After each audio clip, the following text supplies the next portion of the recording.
अरे उर्मिला बहन, तुम भी सब्जी लेने के लिए आई हो? मुझे तो लगा कि आज तुम्हारे घर में पनीर बनेगा। तुम्हारी बिटिया को देखने वाले जो आए थे, क्या हुआ?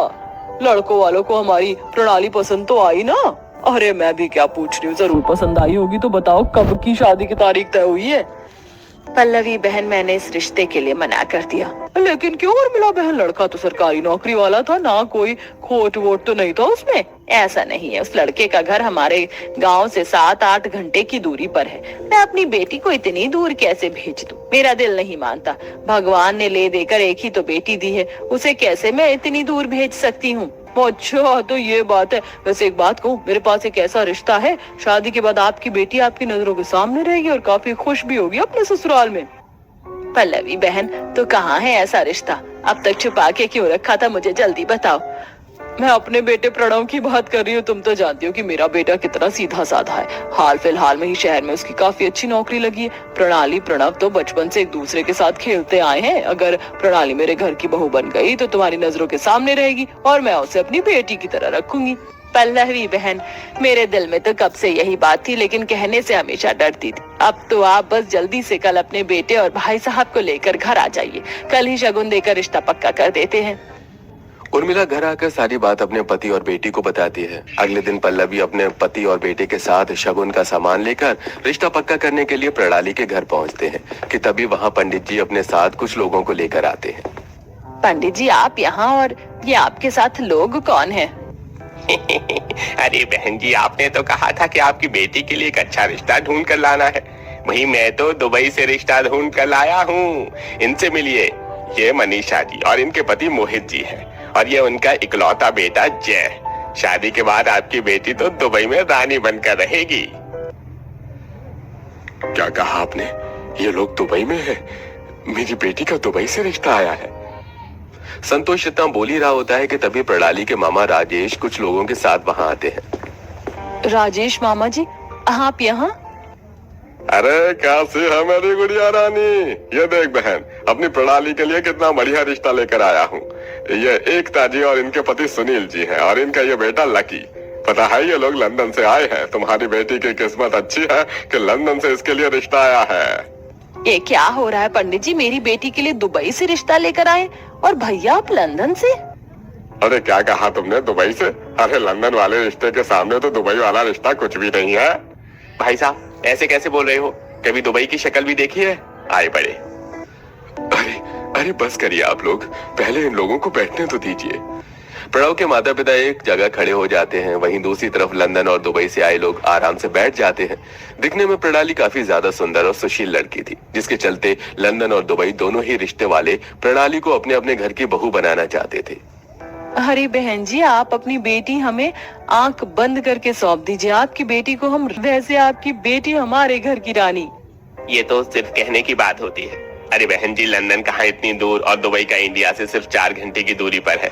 ट्रेन पकड़कर आप कुछ घंटों में अपनी बेटी से मिलने के लिए आ सकते हैं। आपकी बेटी को तो हम पैर के अंगूठे से लेकर सिर के बालों तक पूरा सोने में भर देंगे। मेरे डैड बिल्कुल ठीक कह रहे हैं। हमारे पास किसी भी चीज की कमी नहीं है।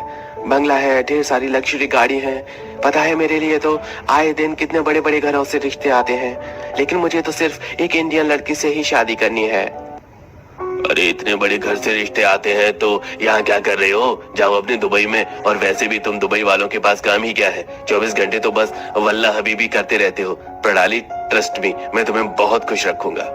पल्लवी दुबई और लंदन वालों को प्रणाली का हाथ मांगता देख उर्मिला चौंक जाती है। उर्मिला बहन, ये सब क्या हो रहा है? आप लोग इन्हें कह क्यों नहीं देते? प्रणाली तो हमारे ही घर की बहू बनेगी ना। हमने तो कल ही रिश्ता पक्का कर दिया था।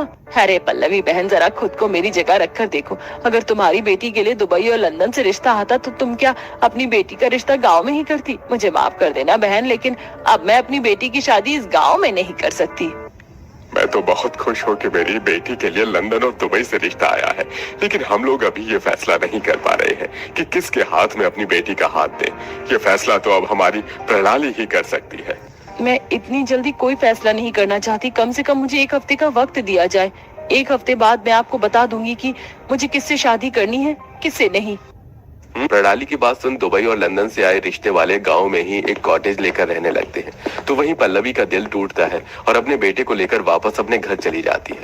वहीं प्रणाली ये सारी बात अपनी सहेली ईशा को बताती है। प्रणाली तू तो बहुत लकी है यार, अगर मेरे लिए रिश्ता आता तो मैं तो दोनों को ही हाँ कर देती। ये तू कैसी बातें कर रही है? मेरी परेशानी को सुलझाने की बजाय तू तो मुझे और उलझा रही है। परेशान मत हो यार, मैं तो मजाक कर रही थी। तेरी इस प्रॉब्लम का बहुत अच्छा सोल्यूशन है मेरे पास। देख, तू एक दिन उस दुबई वाले लड़के के साथ घूमने जा और एक दिन उस लंदन वाले के साथ, जिसका बिहेवियर, जिसका नेचर तुझे अच्छा लगे तो उसको तू हाँ कर देना। हाँ तो सही कह रही है, ऐसे उन्हें मैं परख भी लूंगी कि वो किस तरह के लड़के हैं। अगले दिन प्रणाली सबसे पहले लंदन से आए लड़के लकी के साथ घूमने के लिए जाती है। आप गोलगप्पे खाएंगे? हमारे यहाँ बहुत बढ़िया गोलगप्पे मिलते हैं। आप इंडियन लोग क्या क्या खाते हैं हाँ? इस पानी को तो देखिए कितना ज्यादा गंदा है और यहाँ कितने ज्यादा मॉस्किटोज भी हैं। मैं ऐसी जगह से कभी कुछ खा नहीं सकता। क्या आप आसपास कोई रेस्टोरेंट या कैफे नहीं है? हमारा गांव शहर के काफी ज्यादा नजदीक है, आधे घंटे की दूरी पर है। यहाँ पर शहर में काफी अच्छे अच्छे रेस्टोरेंट हैं, आप चाहें तो हम वहाँ चल सकते हैं। प्रणाली लकी को एक कैफे में लेकर जाती है और अब दोनों वहाँ का मेन्यू देखकर चीज ऑर्डर करने लगते हैं। मेरे लिए ये बारबी ले आइए। इसे बारबी नहीं बल्कि बारबेक्यू कहते हैं। तुम इंडियन लोग कितने ही आगे क्यों ना बढ़ जाओ, लेकिन अंग्रेजी बोलने में पीछे हमेशा रहोगे। लकी की यह बात प्रणाली को बिल्कुल भी अच्छी नहीं लगती। भले ही लकी प्रणाली के सामने अपनी अमीरी और अपने लंदन की काफी सारी चीज झाड़ रहा था, लेकिन साथ ही प्रणाली के साथ काफी अच्छा बिहेव भी करता है और शाम को प्रणाली को एक सुंदर ब्रेसलेट देता है। ये प्योर डायमंड ब्रेसलेट है। जब आप इसे पहनोगे तो इसकी खूबसूरती में 4 चांद लग जाएंगे। थैंक यू सो मच, लेकिन मैं इसे अभी नहीं रख सकती जब तक मैं कोई फैसला ना सुना देती। लकी से मिलने के बाद अब अगले दिन प्रणाली दुबई से आई जय से मिलने की जाती है और दोनों एक पार्क में घूमते हैं कि तभी वहाँ एक गरीब बच्चा आता है। अंकल अंकल बहुत भूख लगी है, कुछ पैसे दो ना, खाना खाना है। तुम्हारी हिम्मत कैसे हुई मेरी पैंट को टच करने की? अपने गंदे हाथ दूर रखो मुझसे और ये पकड़ो पैसे। जय उस बच्चे को पैसे तो दे देता है, लेकिन उसके साथ काफी बुरा बिहेव करता है। पार्क में घूमते घूमते अब जय को काफी गर्मी लगने लगती है। तुम लोग इतनी गर्मी में यहाँ कैसे घूम लेते हो? गॉड, मैं तो कभी बिना एसी के नहीं रह सकता। चलो हम लोग मेरी कार में बैठकर कहीं घूमने के लिए चलते हैं। ठीक है। जय भी प्रणाली के साथ पूरा दिन रहता है और उसका काफी अच्छे से ध्यान रखता है और शाम को जय प्रणाली को एक सोने की अंगूठी देता है, जिसे प्रणाली लेने से मना कर देती है। बिना कोई फैसला करे आपसे कोई तोहफा नहीं ले सकती, बस कुछ दिन की बात है। जय को भी यही बोलकर प्रणाली घर आ जाती है और अब उसके दिमाग में जय और लकी दोनों ही चलने लगते हैं। प्रणाली आंगन में बैठकर दोनों के बारे में सोच रही होती है कि तभी वहाँ प्रणव हाथों में गर्मा गर्म पकौड़ी चटनी लिए आता है। ये देखो प्रणाली, मैं तुम्हारी मनपसंद पकौड़ी चटनी लेकर आया हूँ। माँ ने बनाए थे। उनको याद था कि तुम्हें उनके हाथ के पकौड़ी कितने ज्यादा पसंद है। माँ ने रिश्ते के लिए मना कर दिया, लेकिन उसके बाद भी आंटी को मेरा कितना ख्याल है।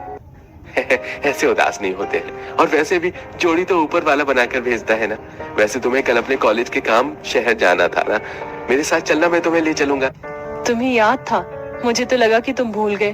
तुम्हें मेरी हर एक चीज याद रहती है। अगले दिन काम खत्म कर प्रणाली और प्रणव घर लौट ही रहे होते हैं कि तभी प्रणाली के बगल से तेज रफ्तार में एक बाइक वाला गुजरता है। इन बाइक वालों को पता नहीं आजकल क्या हो गया है, हाथ में बाइक आते ही अपने को हीरो समझने लगते हैं। प्रणाली, प्रणाली तुम ठीक तो हो ना? प्रणव बचपन से प्रणाली का काफी अच्छा दोस्त रहा था और उसे हमेशा उसका काफी ख्याल रखता था।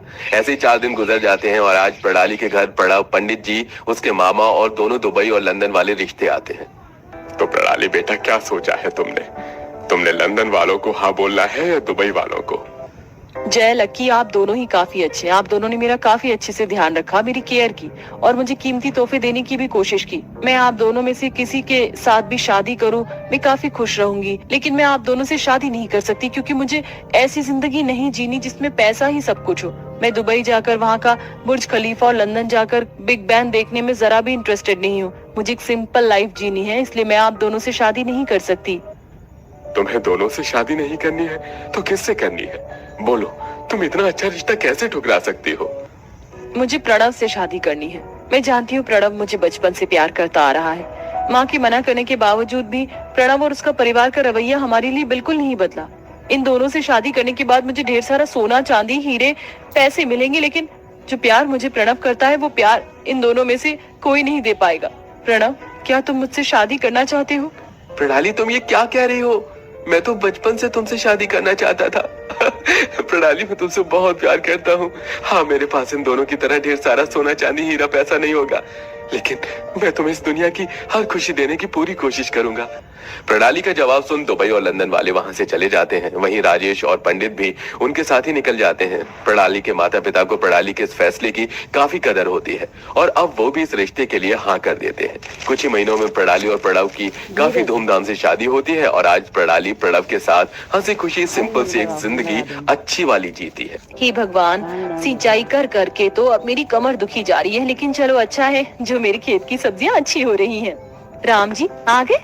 ये अभी भी डंडे से खाली हाथ ही हिलाते हुए घर के अंदर आ रही हैं। राम जी क्या हुआ? मैंने तो आपसे कहीं काम को बोला था, क्या कहीं पर भी काम नहीं मिल पाया? तुम्हें जब देखो बस काम की ही लगी रहती है। जाओ, मुझे नहीं देना है तुम्हारी बात का कोई भी जवाब। ये क्या बात हुई? क्यों नहीं देना है आपको मेरी बातों का जवाब? राम जी! पूजा खेत में से चिल्लाती रही, लेकिन राम ने उसकी बात का कोई जवाब नहीं दिया। अंत में पूजा ही घर के अंदर आई और राम से बोलने लगी। राम जी, मैं बाहर से चिल्लाई जा रही थी, लेकिन आपने मेरी बात का कोई जवाब नहीं दिया। मुझे बताइए कि आप काम पर कब से जा रहे हो? आपने बोला था कि आप काम ढूंढोगे। मुझे बताओ कि आपने कहीं काम की बात की या नहीं? पूजा, तुम हमेशा मेरा पीछा क्यों घेरती रहती हो? हाँ, नहीं की मैंने काम की बात कहीं भी। आप समझते क्यों नहीं हो राम जी? क्यों आपकी देह से ये निकम्मापन नहीं निकलता है? हम सिर्फ दो पति पत्नी नहीं गुजारा चलाने को, हमारे साथ साथ माँ जी, बाबू जी, दीदी और बच्चों का भी साथ है। मैं अकेले ही खेती करके सब्जियां बेच के सभी का खर्चा चलाती हूँ, लेकिन मैं अकेले ही ये सब नहीं कर सकती हूँ। तुम मत करो, कौन कहता है करो? जो हमारे नसीब का होगा हम तक खुद ही चल कर आ जाएगा। राम ऐसे बोलकर अपने कमरे में जाकर लेट गया। पूजा राम को देखती रह गई। पूजा एक गरीब औरत थी जो अपने ससुराल के परिवार के साथ रहती थी। उसके घर में उसकी एक ननद थी जिसकी शादी में कुछ दिक्कतों की वजह से वो अपने मायके में ही आ बसी थी। ननद की एक बेटी थी, सास थी, ससुर, पति और एक बेटी पूजा भी थी। इतने लोगों का पेट अकेली पूजा सब्जी उगा उगा कर और बेच बेच कर भर रही थी। अगले दिन, चलो भगवान का शुक्र है आज भी वक्त से ही आंख खुल गई। अब जल्दी से जाकर खेत से सब्जियां काट लेती हूँ। पूजा बेहद ही मेहनती औरत थी। आंख खोलते ही उसने पहला काम खेत से सब्जियां लाने का किया। वो खेत में गई और ठेले पर बेचने को अपने खेत की सब्जियां लेने लगी। हे भगवान, सब्जियां भी अब तो खेत में से खत्म होती जा रही है। एक तो इतनी छोटी सी जमीन है, एक बार फसल अगर कट जाए तो आसानी से आती ही नहीं। चलो आज तो थोड़े आलू और थोड़े से टमाटर बेचने को निकल जाती हूँ। पूजा ने ऐसे बोलकर अपने खेत से सब्जियां तोड़ी। जहाँ एक तरफ घर की बहू होकर पूजा इतनी मेहनत करती थी, वहीं दूसरी तरफ उसका पति।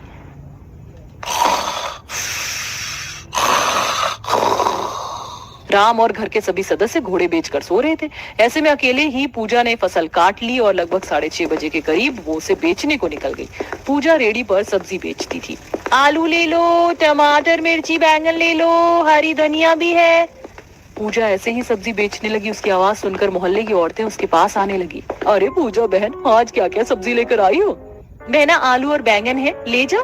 बैंगन का भरता बना लेना या आलू बैंगन की सब्जी बना लेना, सब कुछ बड़ा ही अच्छा बनेगा। मेरे खेत के ताजे ताजे आलू बैंगन हैं। लो बहन, मुझे तो तुम बैंगन का भरता बनाने को 1 किलो बैंगन दे दो और हाँ, हरी मिर्च डालना मत भूलना। मुझे आलू बैंगन और दोनों दे देना।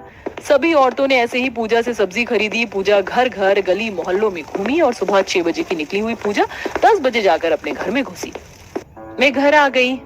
माँ, मुझे भूख लग रही है, जल्दी से नाश्ता बना कर दो ना। राम जी, आप आज भी अब 10 बजे सोकर उठ रहे हो? हाँ, क्यों? राम जी, मैं सब्जी भी बेच आई हूँ और आप अब सोकर उठ रहे हो। आप समझते क्यों नहीं हो कि हमारे घर में आपको काम करने की बहुत जरूरत है। आप शहर चले जाओ, शहर में कितने काम हैं। पूजा, तुम्हारी दिक्कत क्या है? मैं क्या चैन से सांस लेता हुआ तुम्हें बुरा लगता हूँ?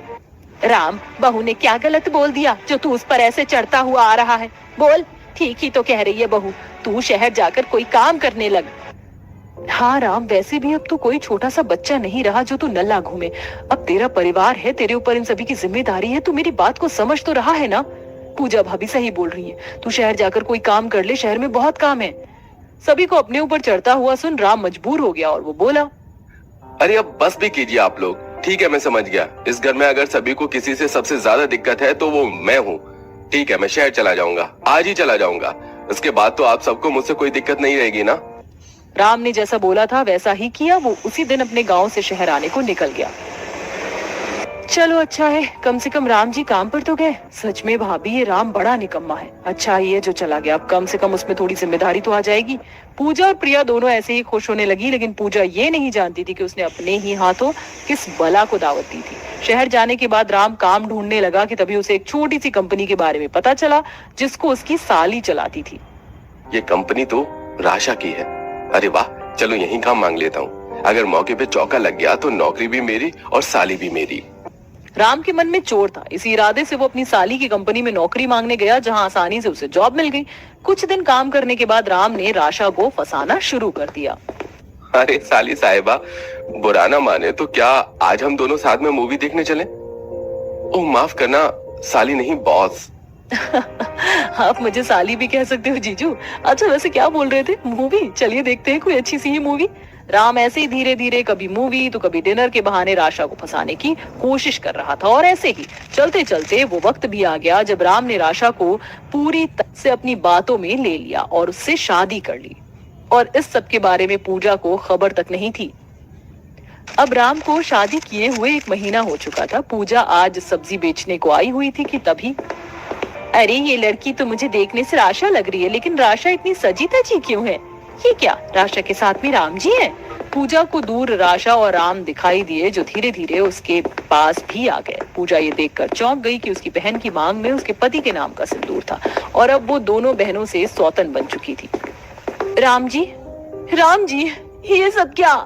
कह दीजिए राम जी की ये सब झूठ है। राशा, तू मेरी सौतन नहीं हो सकती है ना? हम दोनों तो बहनें हैं। बहनें हैं नहीं, बहनें थी। अब मैं राम जी की पत्नी हूँ, वो पत्नी जो राम जी को बहुत प्यार करती है। राशा ऐसे बोलकर पूजा की साइड से निकल गई। राशा से शादी करके राम को उसका सब कुछ मिल गया था। राम पर अब पैसा था जिसके लिए उसने राशा से शादी की थी। कुछ देर बाद राशा और पूजा दोनों घर पहुंच गई, जहां पर इस बात को लेकर काफी बतंगड़ बना।